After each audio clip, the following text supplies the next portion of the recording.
The Four Horsemen appear in our stories as hooded figures of doom, shadows stretching across history.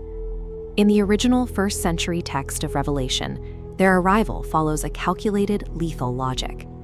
John's vision describes an intricately structured process for the fall of a civilization, mapping out the specific stages of societal decay. The story begins with a prophet in exile. He observes a heavy scroll secured with 7 wax seals. Only a single divine figure, identified as the Lamb, holds the authority to break them. Breaking a seal starts a cold, unstoppable chain reaction. One event triggers the next, each consequence falling like a domino.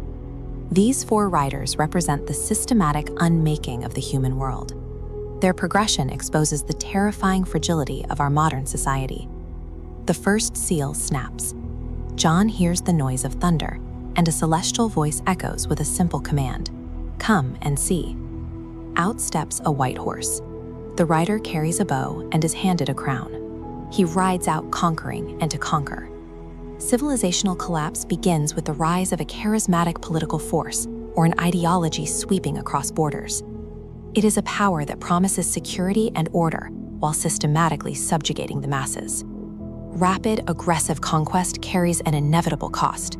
It breeds violent resistance until the system cracks, forcing the opening of the second seal.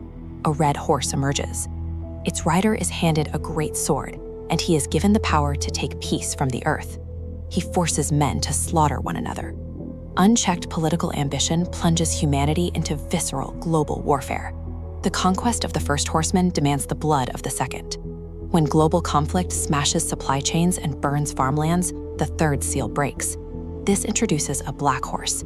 The rider carries a pair of balances in his hand, shifting the crisis from physical violence to economic ruin. A voice calls out, setting a price, a measure of wheat for a penny. In the first century, a denarius was an entire day's wage. Commodity prices skyrocket until working from dawn to dusk buys enough grain to keep one alive for a single day. Amidst the starvation, the text adds a chilling caveat: "See thou hurt not the oil and the wine." Luxury goods remain untouched, creating a crushing disparity where the elite thrive while the masses starve. This sequence brings us to the breaking point. The fourth seal opens, unleashing a pale, sickly horse. Its rider is named Death, and hell follows right behind him. They are granted authority over a fourth of the earth, to kill with the sword, with hunger, and with disease. This massive mortality rate is the mathematical result of the war and starvation triggered by the previous riders. The 4 riders form a single, continuous cycle of collapse, driven by human self-destruction. In the aftermath of the collapse, the 5th seal opens. Beneath a divine altar, the souls of those slaughtered for their faith cry out, demanding a timeline for justice.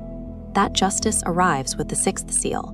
The scale shifts from geopolitical breakdown to the physical shattering of reality itself. A massive earthquake strikes.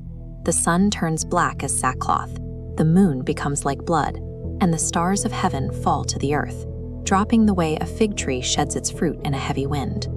Every mountain and island is ripped from its place. This reckoning forces everyone, from kings and billionaires to generals and the enslaved, to hide in the mountains. Political power, weapons, and hoarded wealth offer zero protection. All human systems are useless when confronted with divine judgment. They beg the rocks to fall on them, just to hide from the face of the one on the throne.